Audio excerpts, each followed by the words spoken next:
On the 7th of January 1979, Michael Kingston celebrated his 4th birthday. That evening, after the excitement of the day had faded, he said goodnight to his father and went to bed. Somewhere out in Bantry Bay, Tim Kingston was working the night shift at the Whiddy Island oil terminal, helping to unload a giant oil tanker anchored in the darkness. It was just another winter's night, but shortly after 1 o'clock the following morning, events were set in motion that would forever change the way Michael remembered every birthday that followed. By dawn, Tim Kingston would be dead, along with 49 other men, while a burning tanker continued to light the waters of the bay. To those watching from the shoreline, it appeared that a ship had exploded without warning. The investigation that followed would paint a very different picture.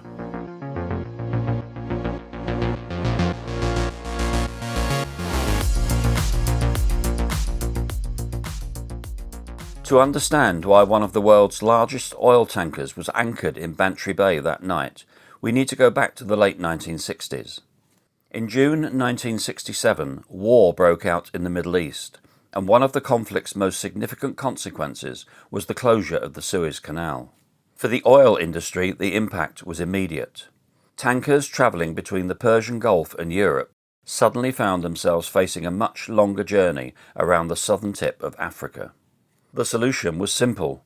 If ships had to travel further, they would carry more oil. Over the following years, a new generation of enormous supertankers began appearing on the world's oceans. Vessels so large that many European ports simply could not accommodate them. Oil companies needed somewhere these giants could unload their cargo. They found one such location on Ireland's southwest coast.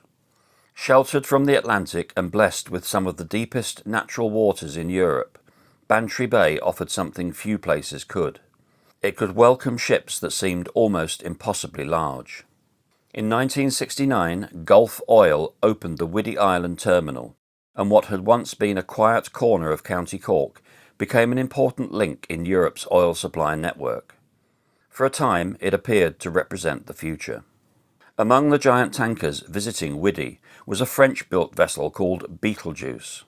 Launched in 1968, she belonged to a new generation of supertankers stretching to almost 1,000 feet in length and capable of carrying vast quantities of crude oil. She embodied the tanker revolution that had followed the closure of the Suez Canal. For more than a decade, she travelled some of the busiest shipping routes on Earth, but the years had taken their toll. Investigators would later uncover evidence of corrosion throughout parts of the vessel, along with cracks and maintenance concerns that suggested Betelgeuse was not in the condition many people assumed. Some internal supports had lost significant amounts of their original thickness, while cracks were found in sections of the hull and cargo tanks. There were other concerns too. Unlike many modern tankers, Betelgeuse had no inert gas system, a safeguard designed to reduce the risk of flammable vapours building inside cargo tanks. Under normal circumstances, that might never become an issue, but if something went wrong, the consequences could be severe. The voyage that would eventually bring Betelgeuse to Bantry Bay proved more complicated than expected. After leaving Ras Tanura in Saudi Arabia with a full cargo of crude oil, the tanker was scheduled to unload part of her cargo in Portugal. Poor weather prevented her from entering one port. Another destination became unavailable when a vessel ran aground and blocked the harbour entrance, and as delays mounted she made a brief stop in Spain to change crew. The problems were not over. During a difficult passage through the Bay of Biscay, an oil leak was discovered, forcing the vessel to reduce speed while the source was investigated. Although the leak was eventually repaired and the voyage continued, Betelgeuse arrived in Irish waters, having endured a far more troubled journey than anyone had anticipated. By the evening of the 6th of January 1979, she finally entered Bantry Bay, carrying a full cargo of crude oil and preparing for what should have been a routine unloading operation. For the men aboard the tanker and those working at the terminal, it was a familiar process. Crude oil would be pumped ashore through a network of pipelines, while ballast water was carefully transferred to maintain the vessel's stability as thousands of tons of cargo left her tanks. It was a carefully controlled operation. As oil left the ship, its weight distribution changed dramatically, and ballast water had to be added to specific tanks in a precise sequence. The process was a constant balancing act. Get it right and the vessel remained stable. Get it wrong and dangerous stresses could develop throughout the hull. As the unloading operation continued, the night settled quietly over Bantry Bay. Most of the people living around the shoreline were asleep, unaware that anything unusual was happening out on the water. Among those asleep was 4-year-old Michael Kingston. Unaware that his father was working through the night at Whiddy, he slept as another routine shift unfolded out in the bay. Hour after hour, oil continued flowing ashore. The crew of Betelgeuse and the terminal workers carried out the familiar routines of another unloading operation, and nothing about the night suggested that disaster was only moments away. Investigators would later conclude that as the unloading continued, excessive stresses began to build within the ship. Shortly after 1 o'clock, those forces became too much for the weakened structure to bear. What happened next unfolded in seconds. When the structure failed, investigators believed that sparks or friction ignited highly flammable hydrocarbon vapours inside the cargo tanks. The result was devastating. A massive explosion ripped through Betelgeuse. The blast was so powerful that people across Bantry Bay were jolted awake by rattling windows and shaking doors. Some were convinced that an earthquake had struck southwest Ireland.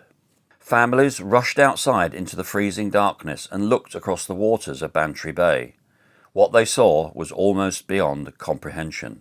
A giant tanker was burning in the darkness, and a vast pillar of fire was climbing into the night sky. At the terminal itself, men were thrown from the jetty and into the sea by the force of the explosion. Then came a second explosion, and another. Within moments, Betelgeuse had been transformed from a working tanker into an inferno. Ruptured cargo tanks released thousands of tons of crude oil, which ignited as it spread across the water surrounding the terminal. Witnesses described enormous fireballs erupting into the darkness, while the glow from the blaze illuminated the landscape for miles around. More people emerged from their homes in confusion and disbelief as the sea itself appeared to be on fire. For the men aboard the tanker and on the offshore jetty, the situation became hopeless almost instantly. Some were killed where they stood. Others survived the initial explosions, only to find themselves trapped among collapsing structures, twisted steel and intense heat. The jetty itself was effectively cut off. The original footbridge connecting it to land had long since been removed, and within moments both the ship and the jetty were surrounded by flames. Investigators would later conclude that many of those caught had no realistic means of escape. Not everyone had been at the centre of the blast. On Whiddy Island itself, Gulf oil worker Brian McGee had been carrying out duties away from the tanker when the emergency unfolded. Along with colleague John Downey and a small number of others, he soon found himself confronting a nightmare that seemed to grow worse with every passing minute. The immediate concern was not only the burning tanker. Nearby stood 12 enormous crude oil storage tanks containing hundreds of thousands of tons of crude oil. If the fire reached them, the consequences for Bantry Bay could be catastrophic. While rescue boats struggled to approach the wreckage, McGee and his colleagues worked desperately to prevent the flames spreading further across the terminal. They battled failing equipment, intense heat, and the constant fear that another explosion could occur at any moment. Across the bay, fishermen, harbour workers, firefighters and emergency crews rushed towards the scene, but the conditions confronting them were unlike anything they had ever experienced. The heat radiating from the burning tanker could be felt from considerable distances away, and every attempt to move closer brought rescuers face to face with towering flames, thick smoke, and water coated with burning oil. By the time the vessels reached the scene, there was effectively nothing that could be done for the men trapped within the inferno. For those waiting on shore, the uncertainty was agonizing. Families knew that fathers, husbands, sons and friends had been working aboard the tanker and the jetty only minutes before the explosion, and yet there was almost no information about who had survived and who had not. As the inferno continued to rage through the darkness, many could do little more than watch and hope. Hour after hour the fire burned, while emergency crews fought to contain a disaster that seemed determined to consume everything around it. 12 hours after the first explosion, Betelgeuse finally sank stern first at her mooring. When dawn finally broke over Bantry Bay, 50 people had lost their lives. Among them was Tim Kingston, who had gone to work expecting nothing more than another routine shift. For Brian McGee, the events of that night would never truly end. Decades later, he would admit that the experience had changed him forever. "I died that night," he said. "The Brian McGee who went to work that night never returned." As the fires were finally brought under control and the wreckage of Betelgeuse examined, attention turned to a question that had haunted Bantry Bay from the moment of the explosion. How could a disaster of this scale have happened?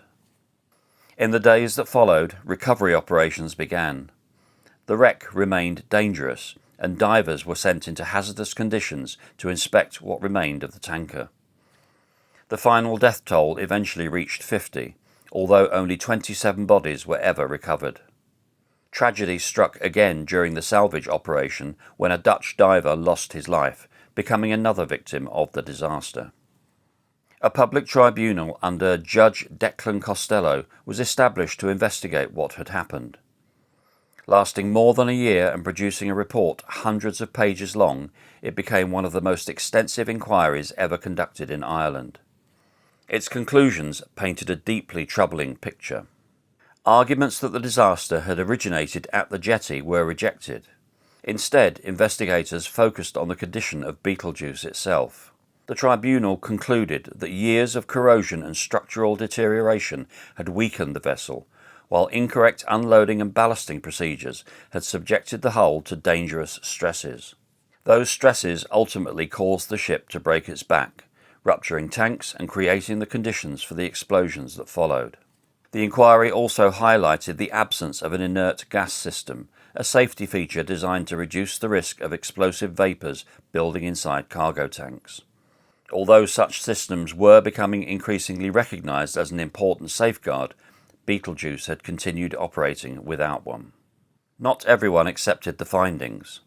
Total, the ship's owner, maintained that the disaster had begun with a fire on the jetty rather than within the tanker itself, and disputed key conclusions of the tribunal.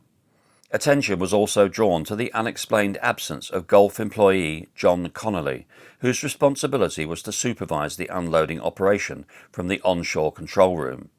Questions surrounding his whereabouts that night would remain controversial for years, particularly after allegations emerged that records had been altered in an attempt to conceal his absence.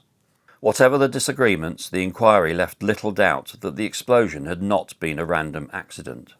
The disaster was the result of multiple failures, weaknesses, and missed warning signs which had accumulated over many years. The findings sent shockwaves through the maritime industry. Tanker inspections became more rigorous, safety procedures were strengthened, and inert gas systems increasingly became standard equipment aboard large crude oil carriers. For the families left behind, however, no report could undo what had happened. Michael Kingston grew up with no memory of the father he lost that night. As the years passed, the questions surrounding the disaster never truly disappeared. Determined to better understand what had happened in Bantry Bay, he eventually became a maritime lawyer and devoted considerable time to examining the circumstances surrounding the explosion. Decades after the fires had been extinguished and the headlines had faded, he was still seeking answers, not only for his own family, but for many of the others whose lives had been forever changed by the events of January 1979. Today, a memorial incorporating the recovered ship's bell overlooks the waters where Betelgeuse met her end. Bantry Bay is once again a place of remarkable beauty. Fishing boats cross the same waters that once reflected the flames of the burning tanker, and the surrounding hills appear as peaceful as they did before that winter night. Yet for the families who lost fathers, husbands, sons and friends, the story never truly ended. For Michael Kingston, every birthday remained a reminder of the night his father went to work and never came home. For me, this incident is a classic example where a number of smaller mistakes and oversights suddenly come together to build into a disaster. Hopefully the changes in the industry will make sure nothing like this ever happens again.